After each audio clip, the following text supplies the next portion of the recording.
everyone, Susan here. Okay, we're going to take a little break from the lace gown project today, and I want to talk about replenishing. What does it mean for a fashion design and for a fashion designer, and the insight on being a fashion designer? And that's what's next.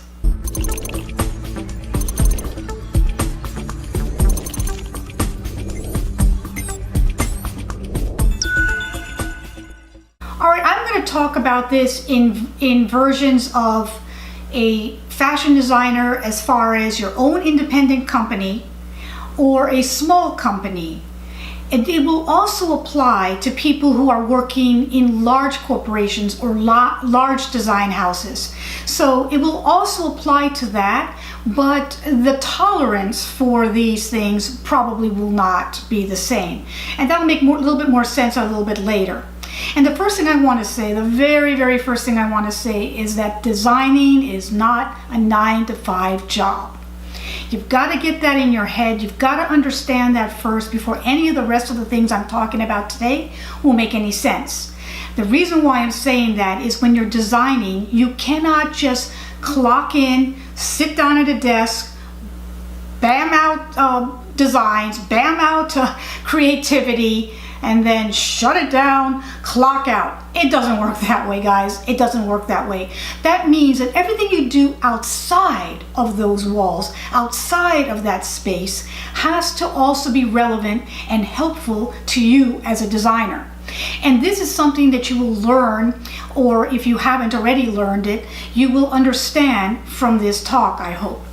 And the first thing I want to say is that there are many things that make somebody feel creative or think creatively or become creative. And I also want to mention that fashion design and designing, true designers, go deep down inside of them for whatever the inspiration is. That inspiration is usually inside of them. And if it is inside of them and in their core of their being, with all of the things that they have seen over the years, all of the things that they have experienced over the years, it's all in that bank, you know, in that vault, so to speak. And so in order to do that, you can't just keep giving out. You can't keep giving out. You can't just be a machine giving out. You're going to have to replenish sooner or later. And that's what I want to talk about today. How do you replenish? What makes it possible for you to replenish? Different for each individual. But for me, what replenishes me, what brings back more creativity, which fills my bank, is movies and music primarily. But then it also is art, architecture, interiors, color schemes, and then also serenity and nature. All those elements contribute to what makes me creative and what I draw from in my creativity to make these designs that I have done over the years. But if you don't take a moment and you don't stop when you feel you need to, then you are just going to burn out and you're going to waste everybody's time in that process. What do you do to replenish? And how is that involved in the corporation? All right, and this is my favorite. Yes, and Tubby is the only audience I have, and okay, she's over there. So, anyways, I don't know if we can do this with a straight face, but I want to continue. Okay, guys? I will see certain movies, and sometimes we'll see them more than once, and that's because when I'm watching a movie, believe it or not, I'm not just looking and watching the plot and the people in it. I'm watching the scenery, the makeup, the hair, the costumes, the inspiration behind it, all of it. Sometimes I'll just focus on one thing when I watch the movie and then go back and see another thing, another element, and literally see a movie more than once, especially if it's a good one. The latest movie was, with a lot of anticipation, was A Star is Born. And it's interesting because it wasn't really the costumes that got me on this movie with Lady Gaga.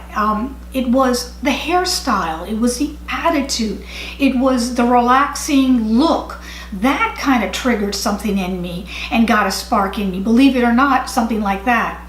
Also, I'm in Florida, and I'm very close to some really nice great museums actually. I went to the Chihuly Museum, and then I went afterwards and watched them blow glass and see that process as a designer, because I am engineering, I am creating, and I'm not just sketching.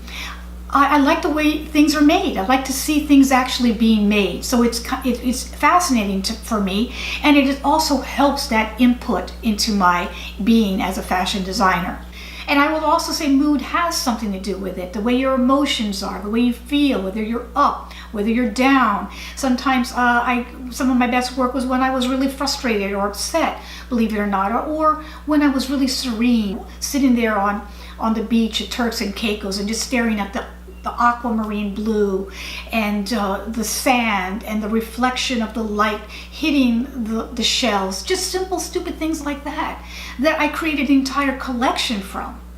So why do we need to do this? What is so important? Why we have to replenish? The long answer is that you need to be cutting edge. You need to have new inputs. You have to have new tools just brought in, and having something new to talk about, a new perspective, a new outlook is very helpful as well. I will also tell you, viewing fashion shows online is also fabulous.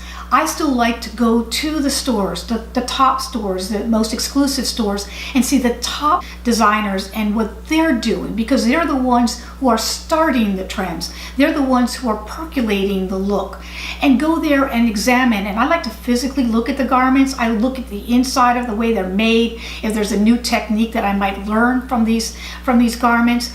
All of that, it contributes to replenishing and bringing back and absorbing, and then so you can be able to then spit out and create. Why don't companies pay for this? Well, the short answer is the larger companies are run by businessmen, and they treat the business, even though it's the fashion design business, which I think is very, very different than any other type of business, they run it like a business. So they're not going to really get it. They're never going to really understand that you need these certain tools or you need this replenishing. So you have to figure out a way to do that on your own, and just keep it filled. Keep yourself filled all the time so that you can be the best fashion designer that you possibly want to be.